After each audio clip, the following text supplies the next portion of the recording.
You've seen it? I'm asking Yeah. you, have you seen it? Do you know what? I got no qualms here now saying that I am rattled. I am rattled. At this guy, this little kid, this little weasel.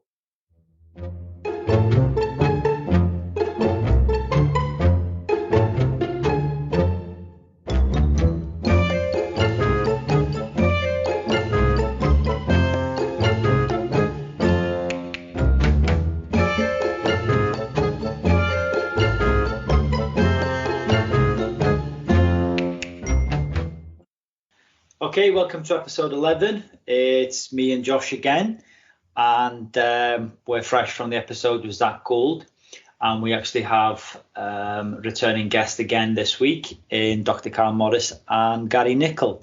So they'll be joining us shortly, but I thought I'd use the time here to go through, mind you, Josh, you haven't got a word in yet, I've just gone right into it. Yeah, so just go for it. I was thinking then actually about some tips I can collect from these guys going into this week now about ahead of our match here. I'm bringing the match up. Don't worry about that for 100%. All right, let's go. What are we going to say? But I thought I would start with giving a bit of an overview of what's happening with us moving forward. So to be fair to Josh, he did suggest this a while ago. I think in season 1, and it was me that was slow on the uptake there, but we are going to start a YouTube channel. We're going to start with our match in Hoylake and see where we go from there. It's something that we've been keen to do. And if you want to get an early subscribe, is that a word? If you want to subscribe early to the channel, please do so. You'll be notified when the video comes out. Obviously, it's at Start From Scratch Golf. You'll see familiar logo, although slightly different, but same theme. And that's exciting for us because it means that we can have video evidence of everything we talked about over the last 3 years. You'll be able to see exactly what we mean when we talk you through Josh's game. It'll also hold us to account because if we're giving Josh shit, it means we've got to play decently well on video as well. Yeah, you literally took the word out of my mouth there. This is your chance to put all the supposed crap I chat to bed. But on the other side of that, I'm going to take every opportunity to prove you and Eddie and anyone else on the podcast that's doubted me wrong. I would say we put you to bed often, but you just don't take it on. What's that mean? We just recently with the Texas Scramble, we've proved that you were chatting shit and couldn't back it up. But we just video evidence. That's the problem. You need things set in stone. No. Texas Scramble was a complete one-off. The amount of times I've proved you all wrong and it's not been documented or even talked about is a lot. So of course you would bring the one time I'm not playing my best to the forefront of the table. But another note, I was in the golf club last night with Sam Fegan. Yeah. Sam Fegan is furious. Why? Because he offered you and Eddie out in a doubles match. Pause a second. I've seen this text message. Now, for the listeners, I haven't been on Facebook since about 2001, right? And Eddie is not on Facebook either. So carry on with your story, but that context is really important. Okay, so you mentioned something that I have to come around to, but yeah. So he's furious that you've not accepted the challenge and you've come on the pod and you've dragged his name to the bullshit. And you and Eddie have absolutely cacked your pants at the thought of playing Jack and him in doubles. Gross as well, might I add. But you've just said that you've seen that text message. You've seen it. I'm asking you, have you seen it? Do you know what? I got no qualms here now saying that I am rattled. At this guy, this little kid, this little weasel. Yeah. Right? So what he's done is he's gone on Facebook. He's sent a message to me and Eddie somehow and said, name a time and place. So something along those cocky lines like that. Yeah. And he's not had a response because we're not on Facebook. So how have you seen the message? Jack has actually sent me a screenshot of the message. And I said to Jack, his supposed partner, in inverted commas, we don't use Facebook. If he's man enough and got enough balls, come to us, text message or WhatsApp giving us a time and place, and there's nothing received. So what he's done is he's been nervous sending that message, thinking, oh, what if they do get back to me? What if they do want a match and whatever? And then once he's found out we're not on Facebook, he's thought, ideal, I can sort of scrounge my way out of this now by saying I offered them a match. But as we're on the podcast and I've just talked about YouTube, let's YouTube it. Let's make that a video, play it at Bull Bay, and we've got no qualms whatsoever. So is that a formal proposal then, is it? That's a formal proposal. I will email it, I'll handwrite it, I'll stamp it. Whatever he wants me to do, I'll do it, because this kid has properly rattled me. That's it then, Sam, if you're listening, mate. That's the official offer. Time and place TBC. Well, not actually, time TBC and date TBC, but it's at Bull Bay Golf Club. And I'm assuming it's before the winter comes then, Trist, is it? Yeah, it has to be. Has to be at some point. Well, you're going to need to think about as well, though, that very much like when you lose to me on Wednesday, you're going to be really, really upset. You will then also have to deal with Jack and Sam when you lose to them, and your bum boy Eddie as well. Honestly, I can't even think about what you just said to me. I've zoned out. Is it possible for someone to die from a golf match? Yes. Yeah. Sam Fegan, that is it, man. Right, moving on, because that kid, honestly. Right, okay. I can't believe he'd done that with you last night. Listen, he was human as well. Yeah, he was like, do you know what cartoon characters when it slowly goes red from the bottom of the feet up to the head? That was him. Him and Jack were furious, you know. And Jack is adamant. Before you move on, Jack's adamant that he's got a little flat or apartment in Eddie's head that he doesn't pay rent for. That he lives there, yeah. So that's for another time. We can bring that up with Ed. Got a chance to defend. That's it. That's it. That's for the channel. Right. Over the next few weeks, we've got one of the biggest golf magazine digital editors coming on with us. We've got a world long drive champion, someone who owns their own golf brand, and tonight we got two great coaches in Karl Morris and Gary Nicol. Just before I get to them, I want to ask you about your mindset. Even though so far you seem cocksure of yourself, but your mindset heading into the match with me that's going to be on video. There's no mindset to it. It's literally, I'm literally just going to turn up and let you defeat yourself. I've got nothing to prove at all. I'm just coming there to participate and watch you implode and beat yourself. How's that going to work? You tell me, mate. I don't know how you're going to defeat yourself. All I know is you're going to find some creative way to do it, whether it be duffing your iron shot into a creek or whatever, you know, shanking, thinning chips, missing 4-footers. Me and Osh, who will also be playing with us on Wednesday, discussed this not long ago, and all I have to do is just rock up and play my own game, and you will defeat yourself, mate. Okay. Just like everyone else did, just like David. All right. That is such bullshit. But I'm going to ask you on the first tee, how many shots I give you in the match play. So I don't even want to hear it now. I'll ask you how many shots I'm giving you. I've got a number in my head. You should have a number in your head, and we'll see. Yeah, I was planning on giving you 5 shots. You were planning on giving me 5 shots? Yeah. I take it. Yeah, okay, let's go. How often if you lose then? Oh my God, I'm sick of this shit, honest to God. Fuck me. The Sam Fegan thing's thrown me, and now that has thrown me. Well, I was going to say, you sound mentally exhausted already, and you've not even played either of us in the match yet. What's happened today is my 2-year-old has just genuinely fucked me off. He has just gone way. He's woke up today and chosen just to ruin my day. So You're trying to tell me that a lad who's 2 years old and can barely speak and doesn't play golf has rattled you? Yeah. What about a couple of 26-year-olds who do play golf and can chat shit? Do you know? Yeah. You want? This is the context I'm giving you. Do you know how many times he's told me to go away today? It must be at least 500 times in different tones, right? So, and then I've come on the podcast and I've heard about Sam Fegan, and now I'm hearing this shit from you. I'm done. It will all be documented like a nature program with David. We're going to absolutely destroy you. But yeah, we'll leave it till Wednesday to see. Everyone will see. Okay, well, we're playing on Thursday, so. Thursday. Let's go.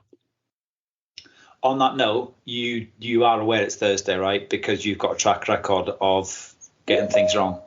I actually really thought it was on Wednesday. So lucky for me. All I know is at 2 p.m.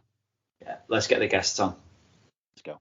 Hey, Karl, you all right? How are you doing? You all right? Karl. Yeah, good, thanks. Yeah, it's such a long time now. I think it's best part of 3 years. Gary, can you hear me? I can, yes. Can you hear me? Yeah, good. Thanks. Nice to meet you. And you?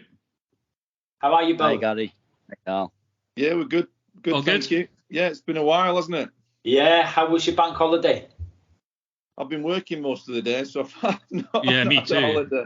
I was blissfully unaware it was a bank holiday until about 5 o'clock. Gary, you're at Archerfield, aren't you? I am, yes. Yeah, that's one that I want to get my feet on. Yeah, it's worth the trip. I wanted to say, Karl, that actually the last episode you have is still one of the most downloaded episodes we've had. Really? Yeah. All right. Yeah. Who'd have thought people wanted to improve their mental part of the game? They're all doing it quietly, that's for sure. Yeah. They don't want to admit it. I don't know if you remember Josh, Karl, but I will say this. You've made a career of giving great advice and working with solid professionals, and not one of the things you've said has sunk in with Josh. So sometimes there's challenges and insurmountable problems, and the skill is knowing the difference between the two. Yeah. Maybe it's just a delayed reaction. Maybe it's just a slow learner. Yeah, maybe it's just it takes a few years to settle in. Yeah. So how many books? How many Lost Art series books are there now? 3. 3. There's the Lost Art of Putting, the Lost Art of Golf. Putting, playing golf, and the short game. The short game, yeah. That was it, yeah. And we've actually just done an online kind of video program for the Lost Art of Putting as well. Where's that, Gary? Well, it's actually available on Karl's website and mine. So I should have sent you a copy actually, and we can offer your listeners a little discount at the end if you want, if that would be please, helpful. Yeah.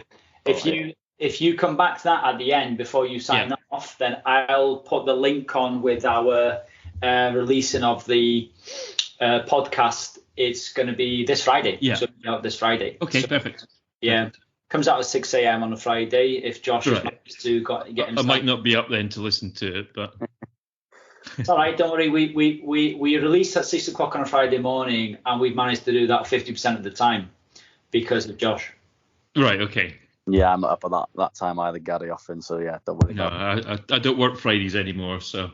Oh, nice. I tend not up at 6. I don't blame. I wanted to ask you both actually if you'd seen the clip. It was a while ago now, but it made me think of you, Karl, of Patrick Harrington walking down the fairway, and the interviewer with him is about 90 seconds about the mental of the game. Saw that. Yeah. And what you thought of that? Yeah, I mean, it was he was just basically saying, wasn't he, that's the distinguishing factor at that level, isn't it?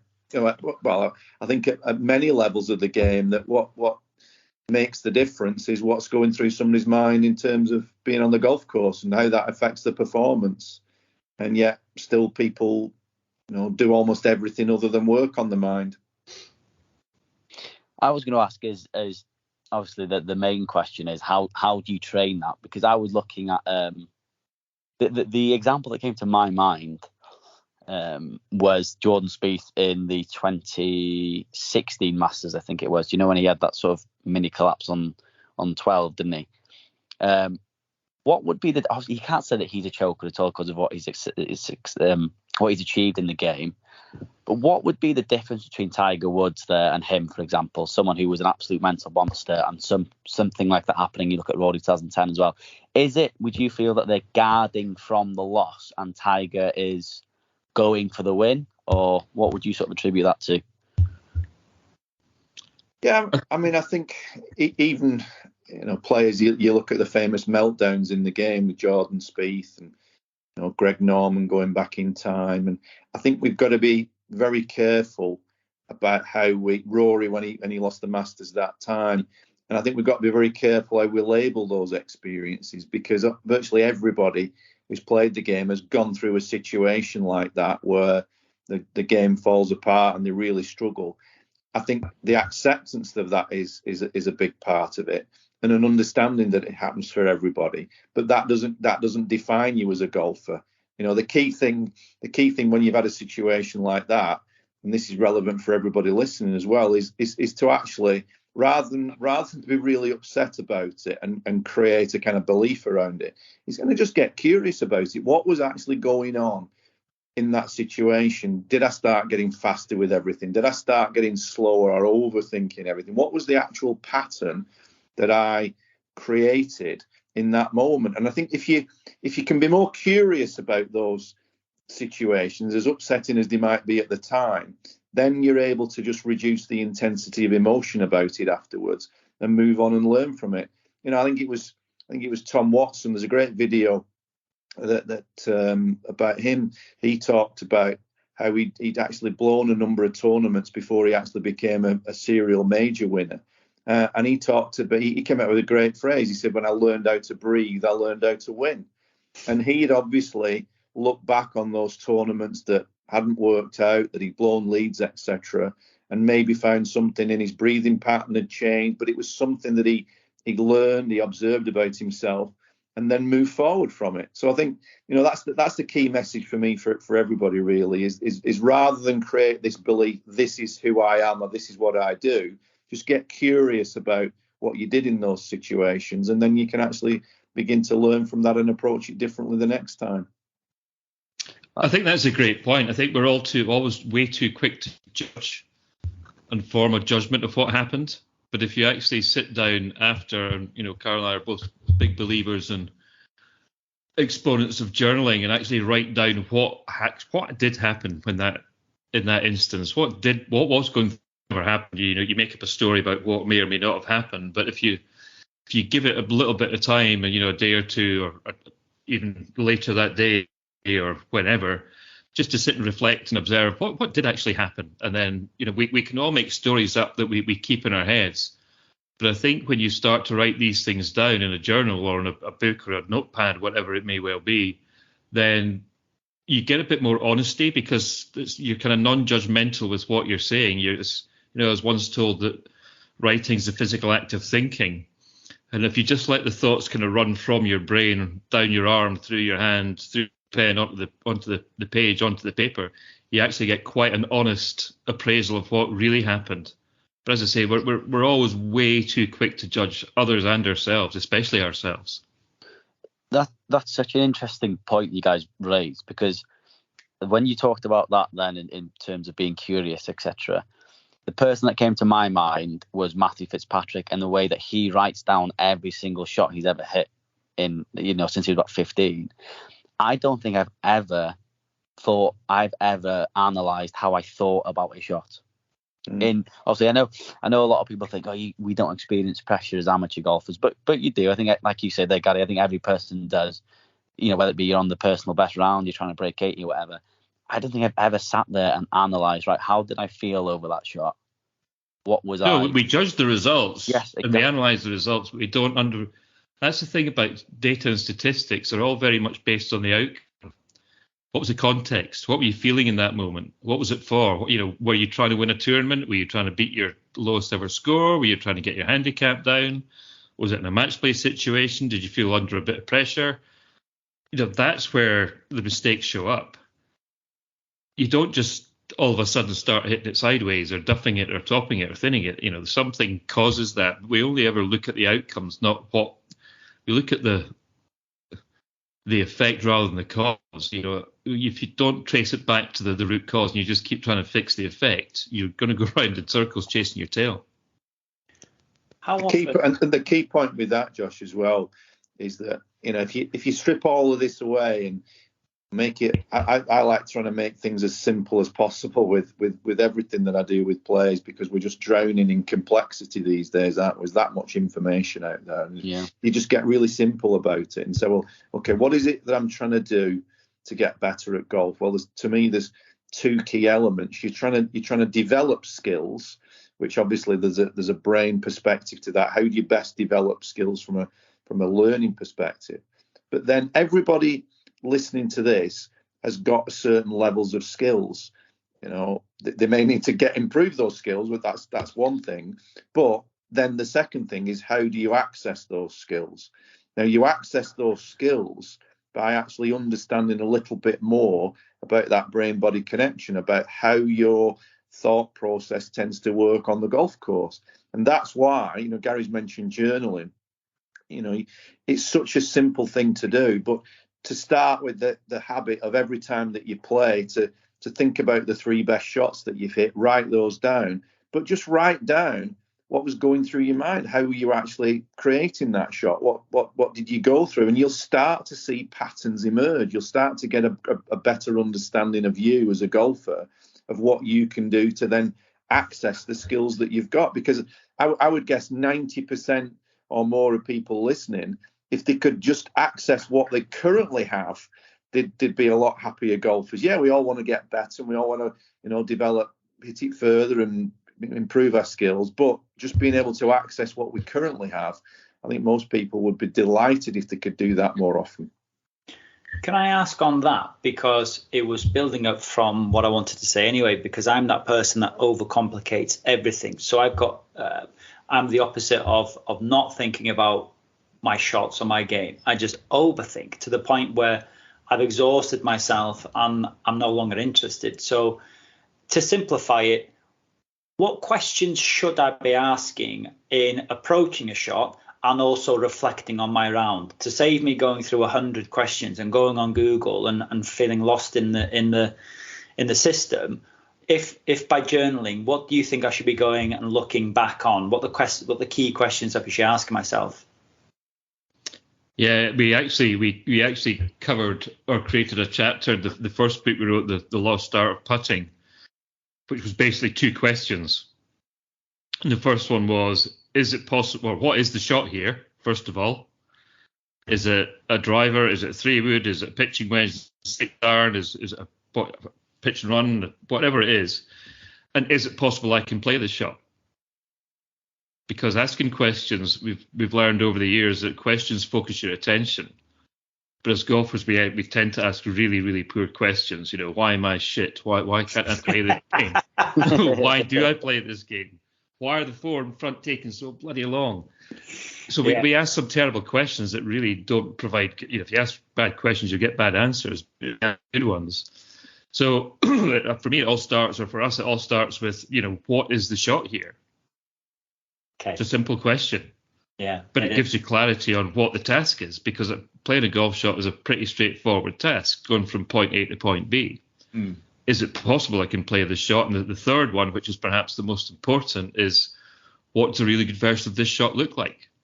Because if you can't see the shot, if you can't see the ball flying through the air the way you want it to, you've got a pretty good chance of actually performing that shot or creating that shot with any amount of success. Is the driving range a good example of what you've just touched on there, Gary? Instead of sort of, you go to the driving range and you are in its very essence just hitting a golf shot, but like you say, it's quite a simple task to do, just going then hitting a golf shot.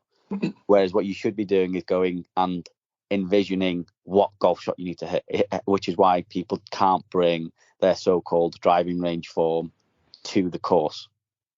I think there's a massive difference in environment. When you go to the range, if you ask most people when they go to the range what they actually do, they'll say, I go to hit balls.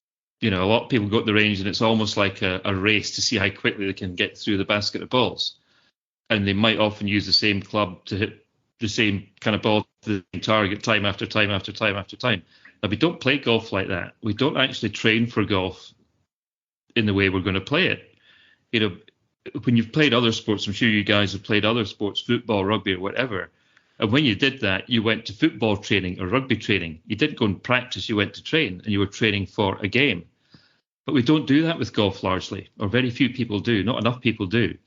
So, one of the things that I've always got players to do, especially if they're going to play in a tournament, or whether it's a monthly medal or a tour event, is to once you've warmed up, before you go out to play on the golf course, you play 9 holes on the range.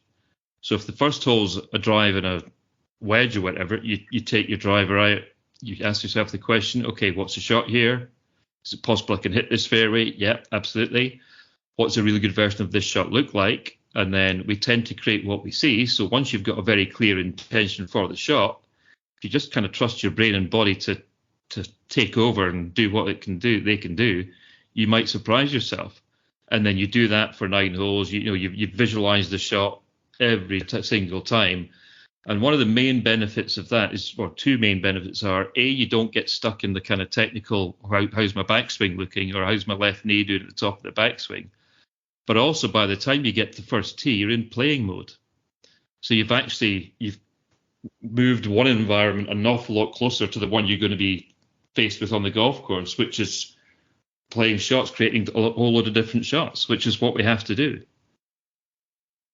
So that would be, for everyone listening, not a bad thing to try next time you go out to play. No.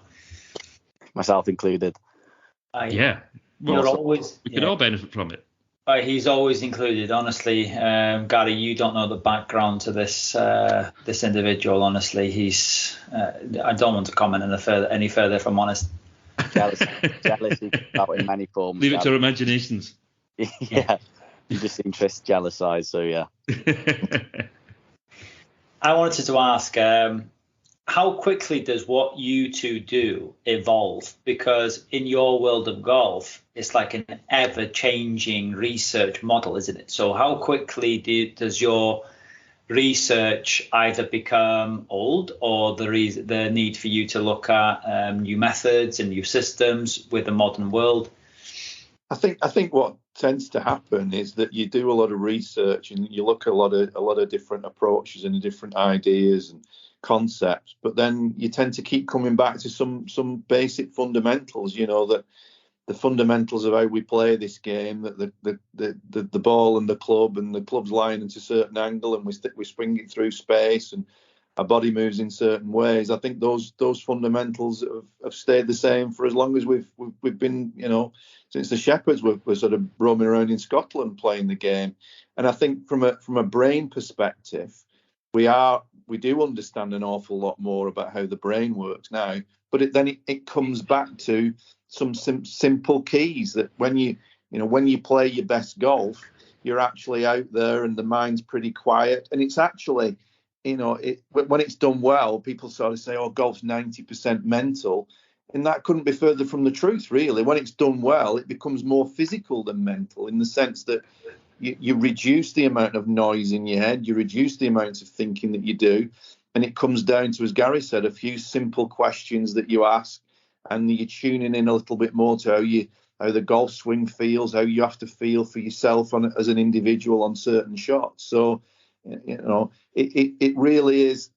I keep coming back to this, that this world that we inhabit now is that we're drowning in so much information, and maybe we're perpetuating. I have a podcast, you guys have a podcast, and we're talking a lot about the game, but I think fundamentally, I was talking with somebody earlier on about developing skills, and he was saying that it's only relatively recently that we've been in this situation where for the most of the time that humans evolved using tools and machinery and things like that, if you wanted to get good at something, you actually served an apprenticeship. And with that apprenticeship, you would study with somebody who was a master at that. And you would only get information from that person, and you would stay on track developing your skills. You wouldn't have had a blacksmith 100 years ago thinking, right, I've learned all I can from this blacksmith now, and it doesn't seem to be working well. I'll go to the blacksmith down the road, see if his way of putting shoes on a horse is better than the other one, and then looking at magazines about how you put shoes on a horse. I know that's probably a crass example, but it's only relatively recently that we've ended up with so many different models of how to try and do things. In this case, golf, and it keeps coming back to maybe there will be a return to it whereby it's so important that you find a coach that you can trust, and they get to understand you and you understand them. And it's about understanding your tendencies. your tendencies in terms of your golf swing, and then your tendencies in terms of how you think. And when you can understand your tendencies, you can stay in balance. You can stay in balance with your thinking process, and you can stay in balance with your golf swing. And I think that's such an important thing. Most people are out of balance because they're constantly trying lots of different things.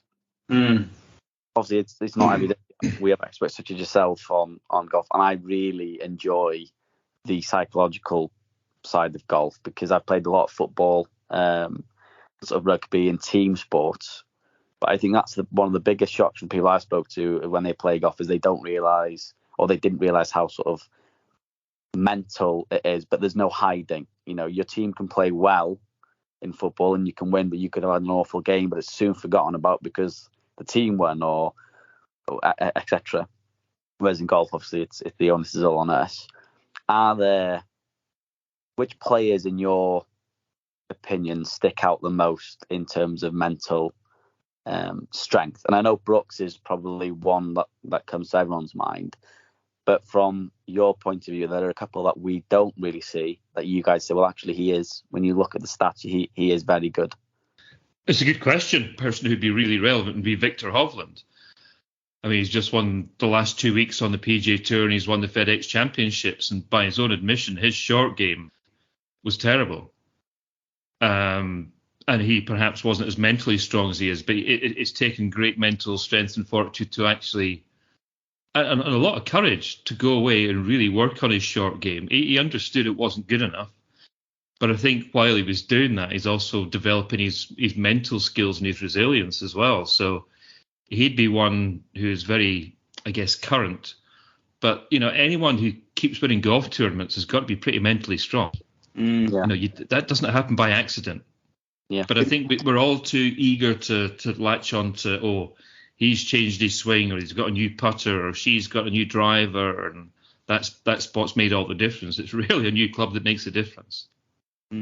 It's interesting on Hovland. I'd read a quote, I heard a quote where he talked about being at peace with the game in the sense that he realised that in the past, you know, you're going to hit shots offline, you're going to knock balls out of bounds and knock it in the water and things like that. And at that point, for us all, we do have a choice. We do have a choice about how we react. You know, we can react by beating the crap out of ourselves, or we can react by actually realising that is the game, that the game is inherently unpredictable, chaotic, and even the best players in the world hit it sideways a lot of the time. Yeah. You know, and I think, you know, when people say about mental toughness, what is mental toughness? My ultimate definition of it would be a willingness to accept the unpredictability of outcomes. You know, because no amount of technique, no amount of swing theory, no amount of practice will ever protect anybody from hitting poor shots. Nobody's cracked the code. You know, Hogan may got close, Mo Norman got close, I suppose, but even those guys, you know, will have hit poor shots. So it's not the bad shots that's the problem. It's the relationship that we have to those poor shots that's the key to this game.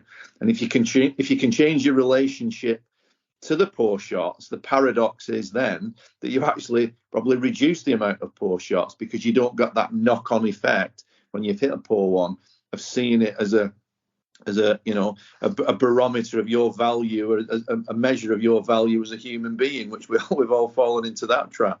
Yeah, a great point. Sorry, just I have one more quick question to ask you both. I couldn't not ask this, to be fair. It's just come to my mind, and I'm sure a few listeners are going to roll their eyes. I'm going to talk about Rory. I was saying last week to Zach Gould, he's probably one of my favourite athletes, but definitely my favourite golfer.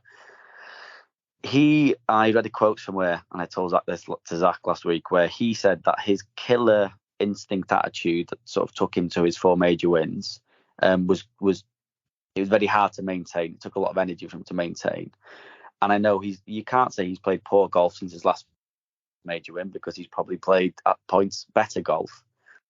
And a lot of people have boiled down the reason he hasn't won since then to his mentality. I was wondering whether you guys would agree with that, or is there more at play, you know, in terms of standard competition? Because I'm the first to sort of berate him and say he needs to sort of come with a better mentality. But it's easy for me to say that, isn't it? I'm just wondering whether you guys agree that with people's opinion on that. I think there's an element to that, but you've also got to realise that there's an incredible amount of variability, Josh, that goes into winning a golf tournament, because you've got a bunch of other guys who are very, very good going out in the final round. You know, how many people, I might get the numbers slightly wrong here, but how many people have ever gone out in a major tournament? I think he was leading by 2 shots at St Andrews, wasn't he, in the final round? He shot 3 under par, 68, something like that, and he still doesn't win. Now that wins you a major probably 95 times out of 100. So, you know, you look at Greg Norman's career, you know, Larry Mize chipping in, going back in time, and some crazy things that can happen. So,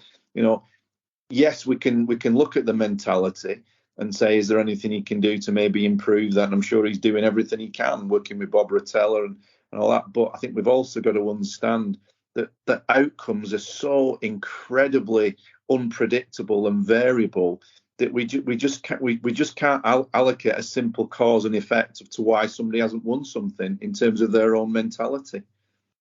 Yeah, it's a great point. I'm sure. Plus, I think when Rory was on his way up to becoming number one, all his time and efforts were dedicated to that. Yeah. So let's say he had 100% time available. That was all he did. But then once he got there, then he's got a lot more media attention. He's got to do a lot more media work. He's got sponsors days to do. He's got this to do. He's got that to do. So that 100% time is probably now down to about 60 or 70. Plus, as he's grown as a person, he's now married. He's got a kid. You know, perhaps golf is clearly very important to him, but he knows that if he shoots 69 and finishes third, and you know his wife, kid, and dog are still going to love him. Yeah. Well, we all want Rory to win probably as much, if not more, as he does. But it's Rory is a golfer. That's it. It's not. He's a professional golfer, but once he's away from the golf course and away from the range, he's a father and a husband. Yeah. I think now's a good time, Josh, for us to go into the quiz. These are not going to be difficult questions, are they? Before we start. There's difficult for us, Karl. Yeah. It's a low bar, unfortunately. There's one thing you two do need to know is that Josh has a very high success rate of beating the guests. He doesn't know the questions. In fact, I do often try to trick him. So you got to come up with your top game. Okay. And it's just. Does he know the answers before we start? Is it a team effort? No, if anything, Karl, I'm trying to make him lose. Okay. Yeah. He's got vendetta against me, Karl, so believe me, he's definitely not helping me. And it's just first to answer. Okay. And then if you've answered incorrectly, you don't get to come in again unless everybody's answered incorrectly. Wow. Is it, just to clarify, is it me versus Karl versus Gary, or is it me versus Karl and Gary? No, it's you v Karl v Gary. I'm not gonna be that sly. I was gonna say go on. Gary v Karl, so good. This sounds way too strict before we it does, start. Yeah. Okay, you ready? Go for it.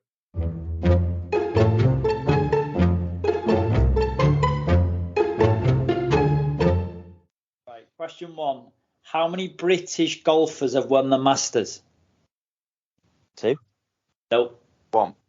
Nope. 3. No, so you can all go again. I'm gonna do 4. It's 4. Ooh. Do I get a point for being closest? No, Josh gets the point for being correct. So they were Sandy Lyle. Yeah. Faldo Wisdom. And Willett. Yeah. Oh, God. Yeah. 1-0, Josh. It's a good start. Perfect start. Who came third at the Tour Championship? Rory? Nope. Wyndham Clark. Yes, Karl, correct. I can see in your face, Karl, you're really engaged. I'm just embarrassed at that first answer when I said one British winner of the Masters. I thought I'm going to pull myself together there. I'm normally not bad on. Don't edit that bit out, whatever you do. Yeah. I succumbed to the pressure there. Yeah, it was quick fire, wasn't it? Yeah. Okay. as of today, so Monday the 28th of August, who was the latest to be announced as the European Ryder Cup qualifier? Tyrrell Hatton, Josh, correct. I only saw that about 10 minutes ago. No, not 10 minutes. 10 minutes before we came on. Sorry. Yeah. Is there any questions from the sort of late 70s, early 80s? Yeah. Carl, I've had the television on all day. I've not read a newspaper or anything. You've got to be patient. There actually is. Great. We might stand a chance then. Yeah. Okay. Question 4. What is the name of the clothing brand sponsoring the Tour Championship winner? I'm not allowed to answer, am I? Yeah, you can answer. Yeah. JL Lindeberg. J. Lindeberg, yeah. So Gary 1, Josh 2, and Karl 1. So it's close going into the last question. Karl, this one's for you. And right. Gary. Right. Who were the golfers that battled it out in what is now called the Duel in the Sun? Watson and Nicklaus. I honestly don't know who won that. Well, I got there first. No chance. No. We'll have to do a bit. We'll have to do an audio playback. Yeah. To see who holds the point retrospect. You need VAR on that one. Yeah. I'll tell you what. Well, here's the decider. Who won it? Tom Watson. Yeah. Yes. Yeah. Tom Watson won. Yeah. I was first last time though. I was definitely quicker off the mark. Yeah. The question there is who finished third. See if Gary can get that one. Oh God. I think I know. Aldo? No, not Faldo. No. Is an American beginning with A, right? His surname begins with A. When you tell me his name, it'll be familiar because when I was researching this, was he? Didn't he end up quite a few shots behind the two of them by the end? Didn't he? There was miles. Yeah. It was 10 shots, I think, difference. Do you know, I watched a documentary about this not long ago, actually, as well. It was great one, guy. Yeah. And I'm thinking now, I'm not sure of the answer now. Talk yourself out of it. Yeah. I think it was Hubert Green. I'll tell you now. Okay. Would you say, Gary? Am I right on that? That did cross my mind, but I thought, no, that's too obvious. It couldn't have been him, but I think it might be. I didn't. I watched that documentary, and it was incredible. Like I think wasn't it something silly like they were the only two under par come the end of the day or something, or there was only a certain amount of maybe 5 people under par, but they were well under par. I think they were past 10. I think the last. I think Watson shot 65, and Nicklaus shot 65, 66, something like that in the final 2 rounds. I couldn't believe. Obviously, I'd never sat down to watch it properly, but I couldn't believe where he stuck his tee shot on 18 to then when he put it on the green, then making the putt. From under the bush. It was incredible. Yeah. I thought you just knew he was going to hold that putt as well when he got that 50-footer on the final green. You just knew it was going to go in. His putting, Hubert Green was third. Hubert Green, he was third. That's got to give me some extra points there. A bonus point. Right. Okay. How much did Tom Watson win? I was just about to ask that, Gary. That's a great question, and the figure's going to shock you.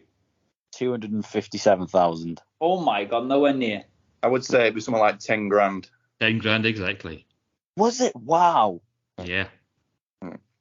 It'd be interesting to find out what. Get that for missing the cut now.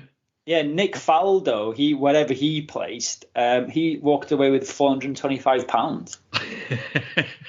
The week probably cost him about 1,500. Yeah. Okay, well that was really heated, and we'll have to go back to the photo finish. But I do want to use my time now if I can. I'm really hoping to get both of your opinions on the weekly debate that we have. Okay. So we'll go to that.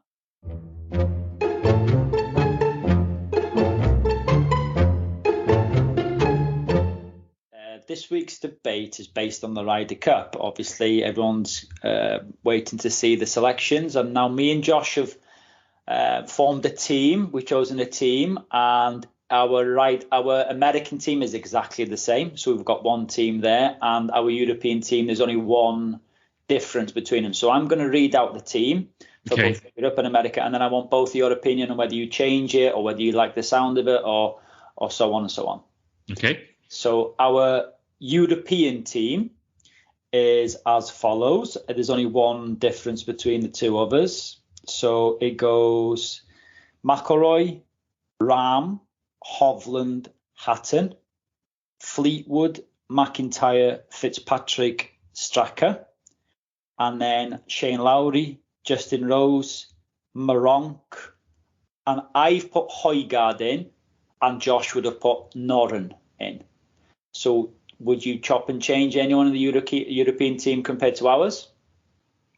I'd probably go with Højgaard as the last man. I think on form, and I've seen him hit it. I've seen him play, and he's properly impressive. So is Alex Noren, obviously, and he's had another very, very steady season on the PGA Tour. He's been there before, but yeah, nothing against Alex Noren, who's a good lad, and I like him a lot. But I think Højgaard, I think his time is, I think it could be the making of him, given the chance. Wow. Yeah, he can imagine he's young, he's hungry, he's probably chomping at the bit, isn't he? Yeah, I think he'd be a great addition. Yeah, and he seems to enjoy those white heat moments as well, doesn't he? He does. He does. He's hitting some form, isn't he? He's competing this weekend, wasn't he? Yeah, he's up there again.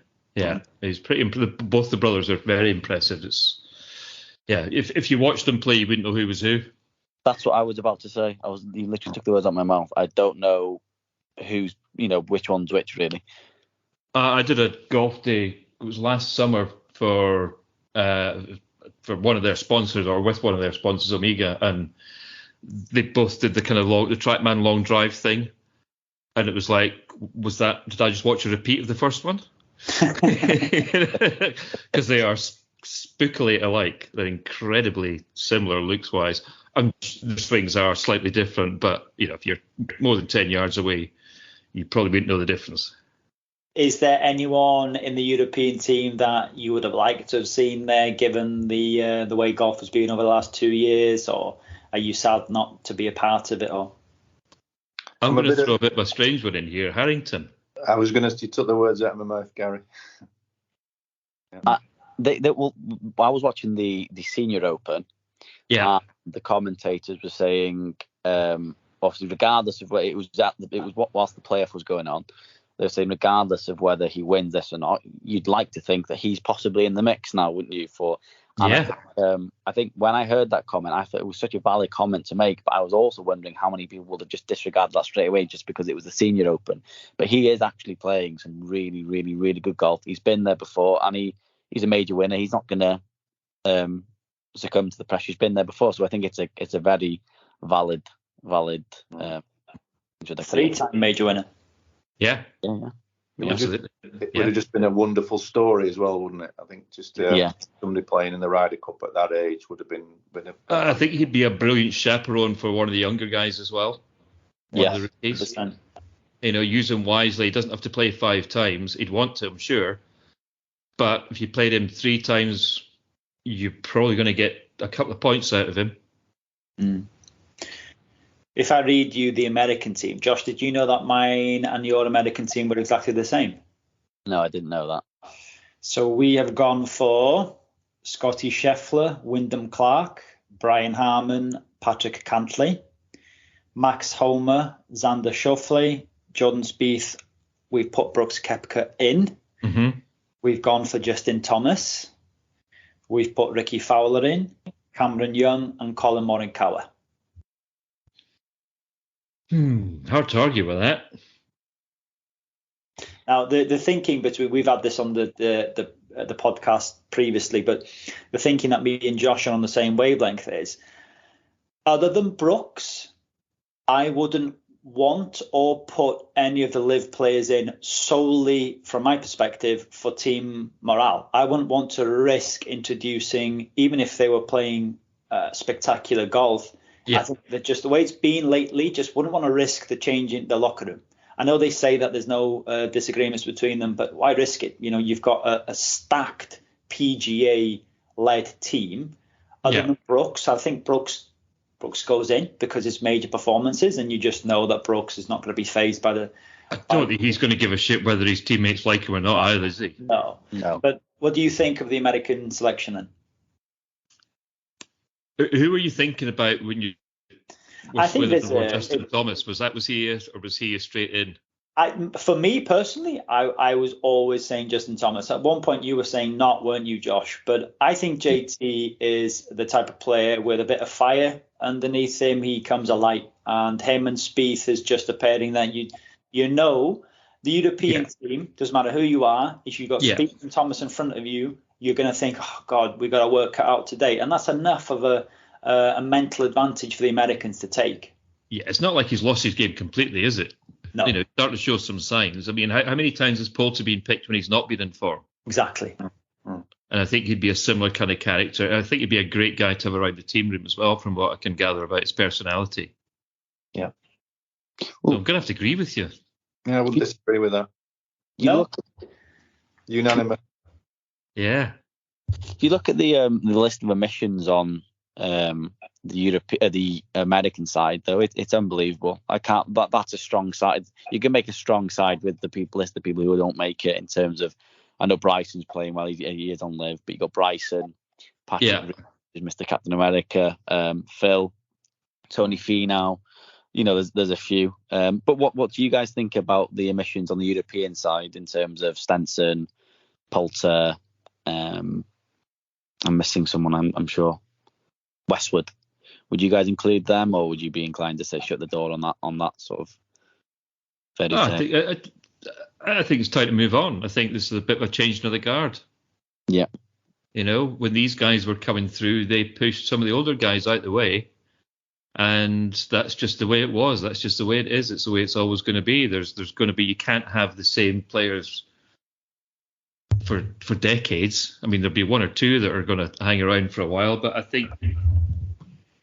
Yeah, I just think they're a bit too far removed from the European Tour. Yeah. So we've made some good choices in the Ryder Cup teams, have we? I think so. I think all we can hope for now is a close match, but not too close. Yeah. Wow, you've got to go with Europe. I think the Europe will win. I think there's been a lot of talk about a trouncing and a repeat of last time, but slowly but surely, I think Europe have appeared with the better golfers, especially now that Scotty's not putting as well. Yeah, we've got 3 of the top 4 in the world currently after yesterday. Yeah. Ram, Hovland, Rory, 3 of the top 4. I don't think, and Tommy Fleetwood, Hatton, they're really strong performers and have been on a world stage for the last few years. And our guys. I think one of the great things about the European team is we've always had winners. Yeah. There's a big difference between playing well and having a good year and actually winning tournaments. So our guys, I think, while most of the bigger names play in the States, the guys who have made it through are winners, and they're strong players. Don't underestimate what they can do. I think we've got. I don't think it's going to be one-sided by any stretch of the imagination, but I think we'll just edge it. Looking forward to it. Yeah, same. Yeah, and Archerfield looking well at the minute. It's fantastic, yeah. Excuse me, it really is. It's we've got a great guy in charge of the golf course, Steve Cram. He does a fantastic job, and I don't think I've been there 12 years now, and I don't think I've seen the courses look better. And they've been like that all season. They've been fantastic. They're great fun to play as well. It's a nice place to go to work, I have to say that. So what's actually going on with you at the minute then? So where can we point our listeners to? Yeah, well, we've obviously, Karl and I, it's actually just past the 5th anniversary of the release of our first book, The Lost Art of Putting. We released that 2018, 2020 or late 19, we released The Lost Art of Playing Golf. And then a couple of years after that, The Lost Art of the Short Game. But we've actually just released another, the first to, I guess it's like a video, an online companion to The Lost Art of Putting. We've created an online program, which is a load of videos that perhaps go into a little bit more depth on some of the concepts within The Lost Art of Putting. So if you go to either themindfactor.com or performanceprinciples.co.uk, you can buy it. You can download it there. You can buy it there. And for any of your listeners out there who are interested, we are offering you, or happy to offer you, a a discount code of 20%, which is, if you go to the websites, there's a little bit that says click on coupon. And if you click on that and fill in TLA20, you get a 20% discount. Oh, thank you so much. Yeah, that's awesome. Thank you. Our pleasure. Josh, anything before we sign off? I was just going to say thanks very much for coming on, Gary. I was just to echo what Tracy just said. And for me personally, like I said, touched upon before, I love the psychological part of golf. So be able to fire questions at you that 99.9% of the population can't answer, and you can, is great. I really enjoyed it, and it's always fun picking people's brains as to what goes on. I've enjoyed the chat. It's been really good. Thank you. I think it's some of these questions you ask, I think a lot of people want to ask but are scared to for some reason. I think it's partly the culture. We want to fix our golf swings before we fix anything else, but every movement we make is organized in our brain before it gets to our hands, arms, legs, hips, shoulders, whatever. So that's not a bad place to start. Yeah, we kind of think that that's our selling point. Is you got two completely normal. Well, I would say I'm normal. Josh is not quite, but you got two normal. But he's working towards it. Yeah, he's working towards it. Who get to ask these questions of people like yourself, Karl. We've had some amazing guests in the past, and we've got some amazing guests coming on. So I think for a lot of people, they just like to hear just the general chit chat that would happen between an amateur golfer. It's good fun. Like you. Yeah. Keep up the good work, boys. Thank you, Gary, and hopefully see you again. Yes, absolutely. Take care. Take care. Cheers. Bye. Thanks, Gary. Thanks for your time, Karl. Honestly, every single time. It's been brilliant. Thank you. Pleasure. Thanks, fellas.